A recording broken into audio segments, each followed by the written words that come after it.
عليكم ورحمة الله. أعوذ بالله من الشيطان الرجيم. بسم الله الرحمن الرحيم. اهدنا الصراط المستقيم صراط الذين أنعمت عليهم غير المغضوب عليهم ولا الضالين. Wahai Tuhan, pimpinlah kami ke laluan yang betul, iaitu laluan orang-orang yang telah kamu beri nikmat kepada mereka, iaitu golongan Nabi-Nabi, golongan Siddiqin, golongan Syuhada dan Salihin. Tak mau golongan orang yang kamu merka, dan tak mau golongan yang sesat. Astagfirullahal azim. Yang mulia, yang berhormat Pengerusi, yang berhormat Datuk Timbalan di Besar Kelantan, Datuk Timbalan, Datuk Mak Yaakob, Datuk Ni Amar, Datuk Usha Musa yang menyambut saya di lapangan terbang Kuala Lumpur lagi sepulangnya daripada Sarawak. Hadirin sekalian, terima kasih banyak di atas kesudian. Para hadirin sekalian datang dari jauh di pelosok Kelantan, datang memberi sambutan kepulangan saya daripada Makkahul Mukarramah. Tenang hati saya, hati orang tua, tengok anak cucu ramai. Alhamdulillah. Para hadirin sekalian, saya mulakan ucapan ini dengan Fatihah. Ihdinas siratal mustaqim.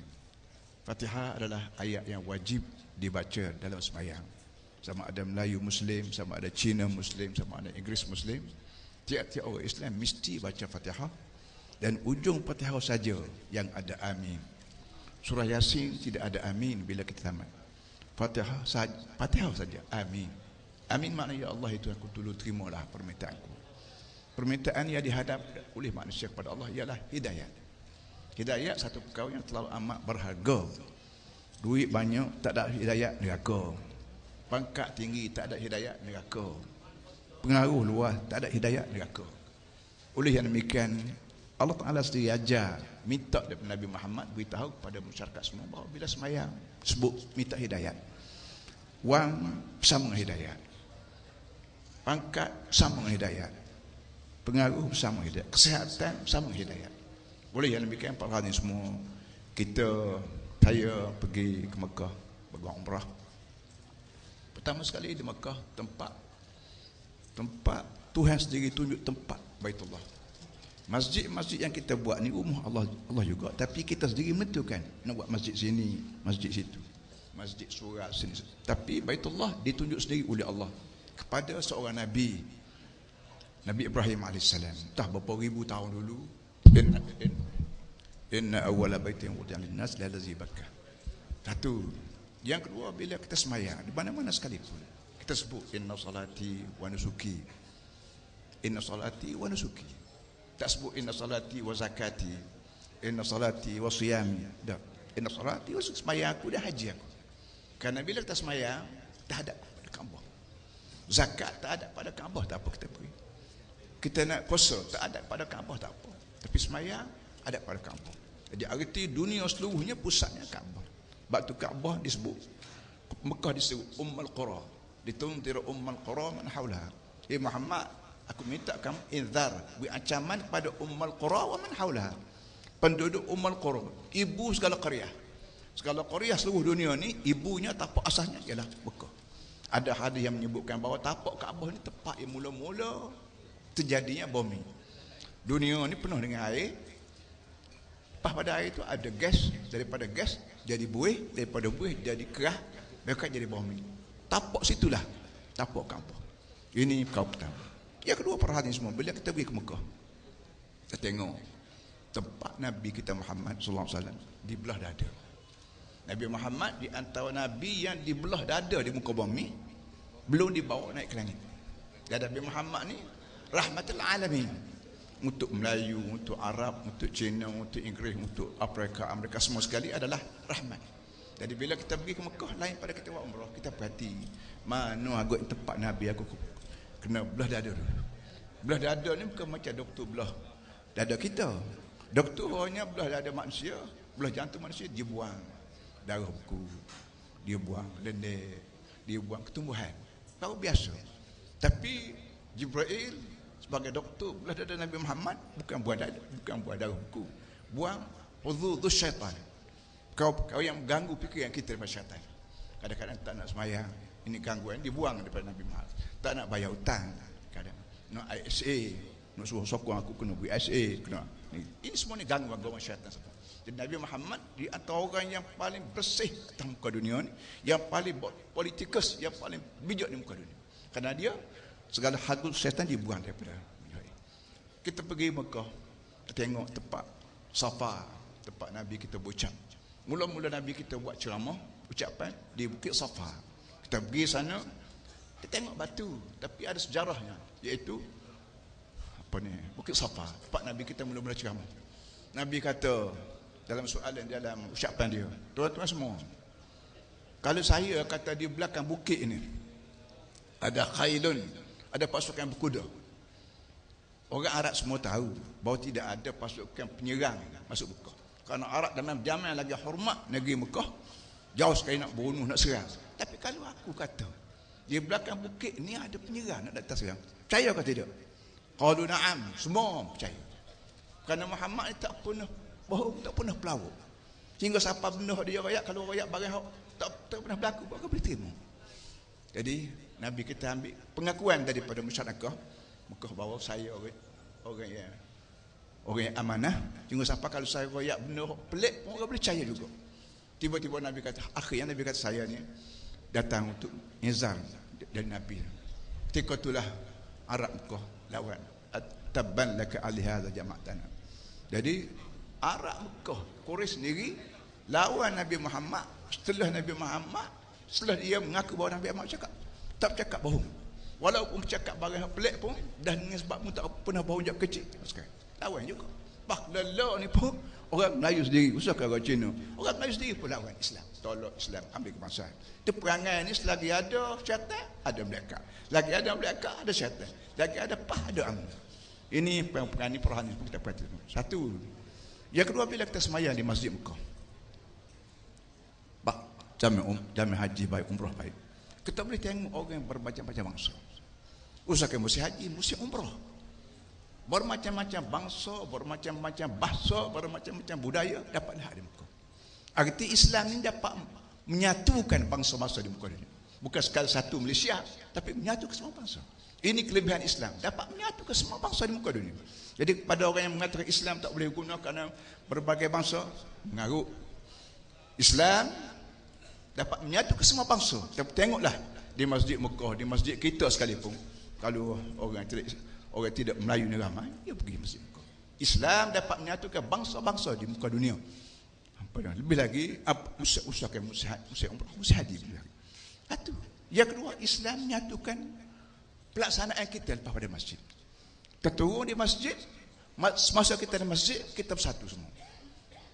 Di bawah seorang imam, dan belakang beribu, berapa ratus ribu makmum. Bila kita turun daripada masjid, orang yang pergi kedai, dia kena buat serupa dengan hak dia sebut dalam masjid. Orang yang pergi berjabat, dia kena sebut, dia kena buat serupa dia sebut dalam masjid. Orang pegawai kerajaan, orang kufran, ahli ilmuwan, bila turun daripada masjid, dia kena buat serupa dengan hak dia sebut dalam masjid. Dia sebutnya apa dia? Inna salati wa nusuki wa mahyaya wa mati lillah. Sembahyang aku ya Allah, haji aku, aktiviti hidup aku. Aku orang berniaga, aku orang ilmuwan, aku orang ahli politik, aku orang suri rumah, aku itu, aku peladang aku. Semua sekali kegiatan aku sebut depanmu ya Allah, dan sembahyang aku lillah rabbil alamin. Jadi oleh yang demikian, Islam selain pada menyatukan bangsa, menyatukan tindakan-tindakan manusia di seluruh dunia. Ya, sebab itulah pas peringkat pertama hari itu guna bola bintang. Guna bola bintang. Nak suruh bola bintang yang ada di PAS ni serupa dengan bola bintang di masjid. Nak suruh serupa bola bintang di masjid biar serupa dengan PAS. Tiba-tiba UMNO haramkan. Takut simbol apa nama ni masjid dengan halal. Memang kita nak suruh serupa.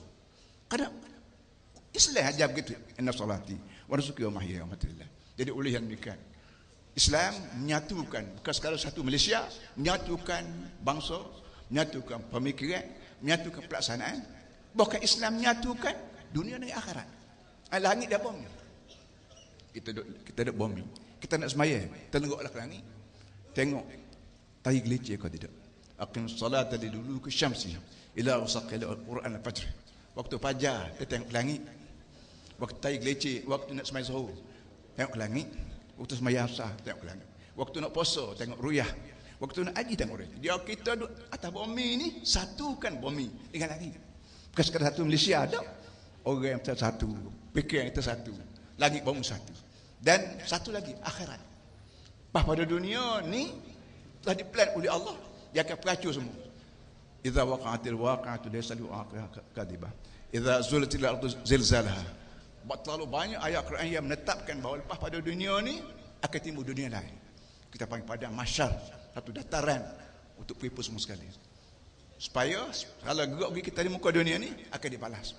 Orang tak ada Islam, ambil kebangsaan, ambil demokrasi, dia akan jumpa gerah besar di padang mahsyar. Tidak ada jawapan dia boleh dibuat. Sebab itulah kita duduk di dunia ni, kita berlatih. Berlatih nak masuk syurga. Berlatih kalau nak muka nak kita tanya, kita lah kubur, nak jawab lagu mana. Semua latih. Kita niaga, kita berlatih supaya sebanyak mana perniagaan aku dapat jawab bila muka nak kita lah kubur. Kita mengundi, kita makah, kita buat kajian. Semua kita berlatih, kita berlatih. Supaya segala soalan yang akan dihadap oleh mungkin mau oleh muka nak kita lah kubur, kita boleh jawab. Mengundi para hadirin semua bukan sekadar nak bentuk kajian. Kajian ni daripada zaman manusia yang ada di muka dunia tak pernah tak ada kajian. Kajian tak pernah tak ada atas muka dunia. Jauh daripada zaman batu, zaman dinosaur, zaman pra apa sekali. Ada kajian belaka. Zaman Nabi kita Muhammad ada kajian. Tika tu orang tak mengundi. Kajian juga tika tu. Nabi Muhammad siapa ke Medina? Tak mengundi sekali aku, tapi orang terima Nabi Muhammad sebagai ketua kajian. Jadi kita mengundi bukan sekadar nak bentuk kajian. Bahkan kita nak alih kajian sekular pada Islam. Nabi Muhammad kenapa tak terima, tak buat kajian di Mekah? Sedangkan orang tawar ke dia, nak pitih Muhammad, aku beri banyak mana. Nak retina Muhammad, royak, aku nak pindah anak siapa dia. Mu nak pakak, nak jadi MB ke, nak jadi boleh. Asalkan jangan bercakap Islam. Nabi kita tolak segala-gala, tinggal Mekah ke Medina. Kita panggil hijrah, tinggal Mekah, tinggal rumah tangga, tinggal anak bini. Semata-mata nak buat kata kajian yang berbentuk Islam. Akidah cara Islam, ibadat cara Islam, muamalah cara Islam, keuangan cara Islam, apa semua sekali. Sebab tu Nabi kita Muhammad hidup 23 tahun. Nabi Isa alaihissalam hidup 3 tahun atau 5 tahun. Bini pun tak ada, buat megah kajian pun tak ada, nyepakat buat kena apa semua sekali, buat naik ke langit. Tapi Nabi Muhammad hidup 23 tahun. Segala masalah atas muka dunia ni hak manusia semua Nabi salah. Masalah keuangan ada ayat dalam Quran. Masalah psikologi ada ayat dalam Quran. Apa ni psikologi? Walau kunta faddan ghalidhal qalbi lam faddu min hawlik. Ni ayat bukan ayat hukum, ayat psikologi. Walau kunta faddan ghalidhal qalbi lam faddu min hawlik. Kalau mu ni bersekerah, kecil kasar, tindakan kasar, orang akan lari. Ini psikologi. Terlalu banyak ayat Quran yang menerai segala-gala aspek hidup manusia, semua ada dalam Quran belakang. Jadi oleh hal demikian para hadis semua, tidak ada parti yang paling selamat dunia akhirat lain pada parti yang asasnya Islam. Kalau UMNO nak bersatu dengan kita, tolak buang kebangsaan dia, ambil Islam. Khalas masalah. Susah salah. Kalau saya ayat kata nak, kalau kalimah Islam kena nak beri menteri 3 kursi, 4 kursi, 10, 15 kursi. Ini cara jahiliah kerja, bukan cara Islam tidak. Orang tawar ke orang ni para hadis semua. Kalau kita panggil ayah, nak suruh ayah mari dekat tetabu apa nyong. Tetabu padi, mari. Kalau nak panggil lembu, kubah ayam itik, mari beri. Kita bubuh. Upuk, jerami, padi, mari. Tapi kalau nak beri Islam, kita nak panggil ayah, royak nak ceramah. Mana ayah nak mari? Anda panggil lembu kubah. Hei lembu, mari aku nak ceramah. Nak beri ilmu. Mana mari? Jadi kalau kita beri barang ke orang, sumpah nak patah kain lembu. Beri 10 riyal, 50 riyal. Ini bukan cara Islam. Islam adalah beri ilmu pada manusia. Ayat pertama turun dalam ni, Iqra, beri ilmu. Yang menyebabkan segala kafir-kafir Mekah yang jahat-jahat. Umar al-Khattab, gapo tak ada pada Umar. Kaya ada pada dia, duit ada pada dia, pengaruh ada pada dia. Tapi akhirnya dia patuh pada Islam, terima Islam. Dan dia tahu Islam ni, Nabi Muhammad orang miskin. Wajadaka ailan fa'arna, Muhammad ni miskin, yatim piatu. Tapi orang tunggu juga. Kenapa? Kerana Nabi Muhammad ni as-sadiqul amin. Orang yang cakap benar dan amanah. Jadi oleh yang bikin para ni semua, saya berharap benar dan waktu di Mekah pun berdoa minta Allah Taala selamatkan Islam. Dan sebab itulah belum pada kita bila kita sembahyang, belum pada kita wisalah, belum pada salat, pada macam-macam doa Nabi kita baca. Termasuklah Allahumma ya muqallibal qulub tsabbit qalbi ala dinika wa ta'atik. Baca belakang. Baca sekali. Allahumma ya muqallibal qulub thabbit qalbi ala dinika wa ta'atik. Mana hai Tuhan yang mengubah-ubah fikiran orang. Ya muqallibal, Allah yang mengubah-ubah fikiran manusia. Thabbit qalbi, kukuhkan hati aku. Untuk apa? Dua perkara, ala dinika wa ta'atik. Agamamu, pengajaran agamamu tak kukuh. Bahasa tolak, demokrasi tolak, segala-gala tolak. Pandang agama. Yang kedua taat. Taat dengan mulut, kecek sebab agama no. Taat dengan tangan, makah sebab agama no. Taat kaki pergi tempat itu agama no. Taat dengan telinga, dengar sebab agama no. Taat dengan fikiran, mikir sebagaimana dia. Para hadis semua cukup lengkap Islam. Padahlah kalau susah payah kita tamkun Tuhan bersyukur akhirat kalau. Alhamdulillah para hadis. Para hadis kita budi sekatulah. InsyaAllah para hadis kita semaya bersama-sama sepensuh bersama-sama kita berdoa. اللهم انصر الإسلام والمسلمين اللهم أهلك الكفرة والمنافقين اللهم دمر أعداءك أعداء الدين اللهم إن عبادك وإماءك أحسنوا الظن بي فلا تضيع أعمالهم وتخذلونهم وبنا والهم اللهم انصر الإسلام والمسلمين وأهلك الكفرة والمنافقين ربنا آتنا في الدنيا حسنة في الآخرة حسنة وقنا عذاب النار صلى الله على محمد وعلى آله وصحبه وسلم الحمد لله رب العالمين تكبير تكبير تكبير